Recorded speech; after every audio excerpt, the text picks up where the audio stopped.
Добър ден, казвам на Толя Чорбажиева от Държавен архив Русе. Днес сме избрали една много любопитна тема. Тя ще ни я представи. Здравейте! Да, и аз смятам, че темата е доста любопитна. Това е за откриването на ЖП линията Русе-Велико Търново. За първи път това е станало на 8 октомври 1900 година, като дължината е 129 863 км, ако трябва да сме точни. Малко история във връзка с откриването на линията и изобщо разработването й. Проучванията къде да бъде пресечен Балкана започват още през 1897 година, като съществуват тогава три основни варианта за това. През 1904 година правителството на Димитър Петков приема разработения от инженер Вълчев вариант Балкана да се пресече на най-неблагоприятното трасе, което е през Плачковци и Борущица. Причините за това решение са свързани с стремежа линията да се приближи максимално близо до каменовъглените залежи в Тревненския Балкан и по-точно до експлоатираната по това време от една белгийска компания мина.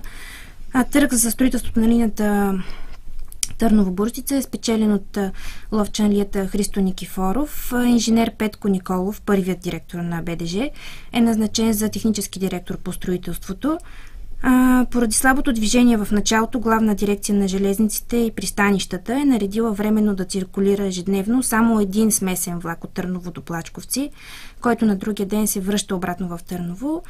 Пътническия влак, който тръгва от Русе в 11 часа и 25 минути преди обяд, стигал в Търново в 3 часа и 16 минути, а от последната станция до Плачковци продължава като смесен влак.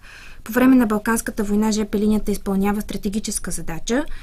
За изненада на турския генерален щаб по нея е превозена трета българска армия на генерал Радко Димитриев, съставена от дивизиите на Търновския, Русенския, Шуменския и Варненския гарнизон.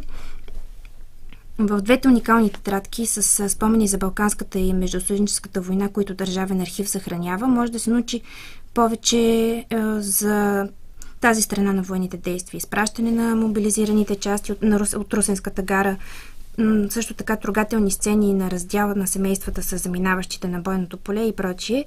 А днес, 113 години след откриването му, участъкът през Балканската линия Търново-Плачковци продължава да играе такава важна роля за икономическото развитие на региона и страната. Благодаря.